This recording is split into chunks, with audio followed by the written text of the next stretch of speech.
Hey everybody, it's Cheryl from Tutoring with Cheryl, and I am no longer doing the coaching gig. I have decided to take a step back from that, and I've been reevaluating, have been spending my time, and I thought, if I put as much time into my actual tutoring business as I do into my coaching side of things, I could probably be really busy. And I certainly have plenty of students right now, but I know that there's a lot of parents that are out there looking for reading, writing, and spelling tutors for their families. And there might be people out there that don't even know that I'm in existence, and that's what I'm doing. So I'm going to be focusing more on that part of my business for the next few months, just to see how many more people I can actually help, because I think we're in a real reading crisis here in the United States. I was just scrolling through my Facebook feed this morning, and the first thing I saw was like, so many seniors in high school can't read. Do we really want to be graduating seniors from high school that can't read? And what are we doing about it to make sure that they actually can read upon graduation? I think we've got a real problem here, at least here in the United States, where we're allowing kids to be passed on from grade to grade when they have not actually mastered something. Now, I really am not a proponent for holding kids back after like second grade. I don't think it's super beneficial for them. But I think before that, we need to really analyze, number one, is your child starting school too soon? Okay. I am a firm believer that if your child is not old enough to start school, they have no business being in school. And as a matter of fact, look at your state mandatory age to be in school, and it's like 6 years old. And if we go back, like even 30 years ago, the majority of our kindergartners were actually 6 year olds, and they weren't even learning to read until they were 7 years old. But we have now pushed kids into kindergarten early 5 year olds. We're asking them to read by Christmas time, and that's almost 2 years sooner than what they were doing 30 years ago. I know this sounds crazy, but I've been in the education world long enough to be able to attest to this. If they were 6 years old in kindergarten, it was like, oh gosh, they're that's the right age. If they were 7, sometimes we didn't even question that. I might be a sixth grade teacher and have a 12 or a 13-year-old sitting in my classroom. And now we've got 12 and 13-year-olds that are in, eighth grade. Like, what are we doing? These kids are not ready for it. They're not like in their minds, they're just not ready for this. But yet we're asking them to do it. And I think we've really done a disservice by pushing things lower and lower and lower. And I remember when No Child Left Behind came through, I was in the classroom and we would go to these meetings. And at that point, I was kind of like the fifth and sixth grade math and science teacher. And so I would go to all of these meetings, and teachers were like, oh yeah, our fifth and sixth graders can do that. And I'm thinking, my fifth and sixth graders are still trying to wrap their heads around like just long division, and now you want them to work with integers. Like, they still don't know their math facts yet. And that has been a problem all the way through. Like, that's not something that just has gone away. Even in my practice now as a tutor, as a reading tutor, I support some of my students in math, and that's still an issue. Okay. So, what I'm going to say about the reading part is I think as a society, we need to slow things down. We just push, push, push. We have all these mandates that come down from, the National Department of Education, the State Department of Education. And are those things really what's in the best interest of our kids? How about if we go back to fundamentals and really focus on, do you know your alphabet? Do you know every sound that the letter makes? And then start to build on that premise of being able to look at them, write them, know how to write them correctly, not with crazy letter strokes. I mean, I'm telling you, if a child can't do their L from top to bottom, right there, that's going to cause problems later on. So correct it when you see it. Correct it when you see it. Do not ignore these things. All these things build and build and build so that later on, when your child is struggling with their reading or their writing, all these little things that were missed earlier on, they just compound themselves. So, I mean, I oftentimes like to equate this to math because people can really wrap their mind around this. If your child doesn't know their addition and subtraction facts, how can they do multiplication and division? How will they understand fractions, right? If your child, now for reading, if your child can't identify the letter name and the letter sound for every letter, how can they take a multi-syllabic word, a word with many syllables, and read it? They can't because they haven't broken the code yet. So my suggestion, America and places around the world, slow it down. Slow it down and quit asking these kids to do so much. And then on the flip side at home, parents, you've got to put your digital devices away. Quit getting your kids digital devices for Christmas. Just stop cold turkey. I don't care if your child wants the newest PlayStation and that is their dream. How about get them a bike so that they can go outside and bike? Okay. Or how about get them a series of books that maybe there's a movie that they've watched and encourage them to sit down and read it with them. Read it with them. You can have a child in fifth and sixth grade that maybe they don't feel like they want to be read to, but you guys can read a book together. You could even just sit on the couch and share the book, or you read for a half hour, I'll read for a half hour, and then let's talk about what we've read. But we are, and you're watching me here digitally. Okay, don't turn me off yet. But what I'm trying to say is spend time with your kids, not on social media. It's the death of things. Like it's killing society. It's keeping our kids from moving forward. Spend time with paper and pencil. Go and get, even if you just have a marker board and a marker, just sit down and practice their spelling words with them, or write out a simple sentence and see if they can read it. And if they can't read it, what words can't they read? Identify the words that they can't read and work on those words. Maybe it's going to come down to a spelling pattern that they're unable to decipher because they don't know that OI says, let's see, is it OI? So, yeah, OI said, yeah, OI says OI, OY says OI. Oh my goodness. See, here I'm recording and I can't even come up with the one that I wanted to say. Or that EI can sometimes say A as in the word they.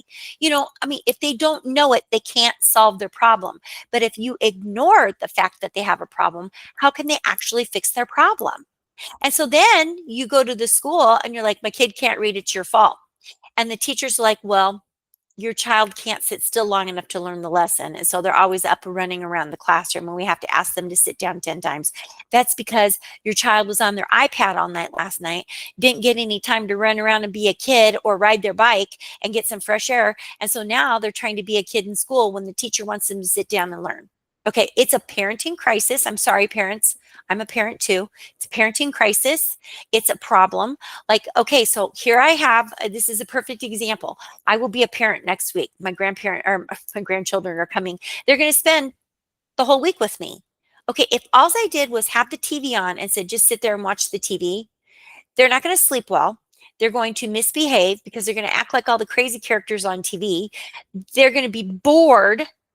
So what are we doing? We're going to get out the blocks and we're going to jump on our little mini trampoline and we're going to get out the little toy tractors and ride around out in the garage, and we're going to get out the little pony that bounces up and down. One of them's going to bounce on that while the other one bounces on the little mini trampoline downstairs. We're going to play in the sandbox. It might be cold. We'll put our gloves on. We can go outside and play in that. If it's too cold and it's raining, we'll sit down.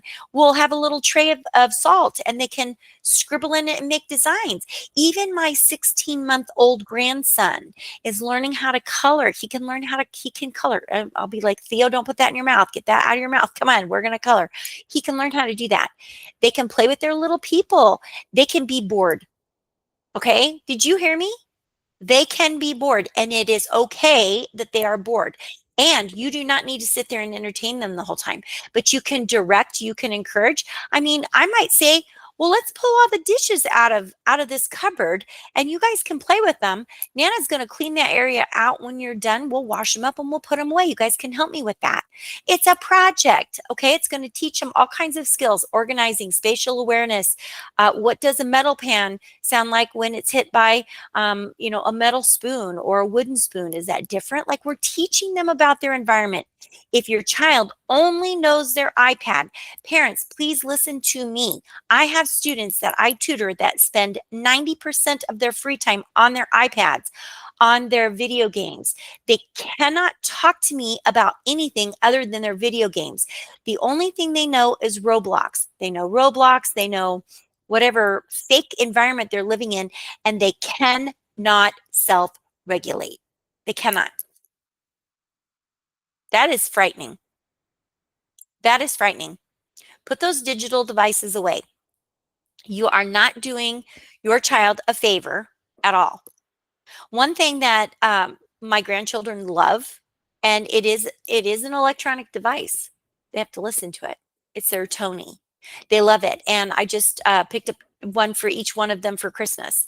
And so one of them's going to get. Well, I don't want to say in case they watch this. So anyway, I'm not going to tell you what you're getting, but you're each going to get one, and you're going to hear the story, and it's a new story. And the cool part is that each time you put the Tony back on, it picks up right where you left off. I think there's a way to restart it, but I'm just saying it will tell you the last place that you're at.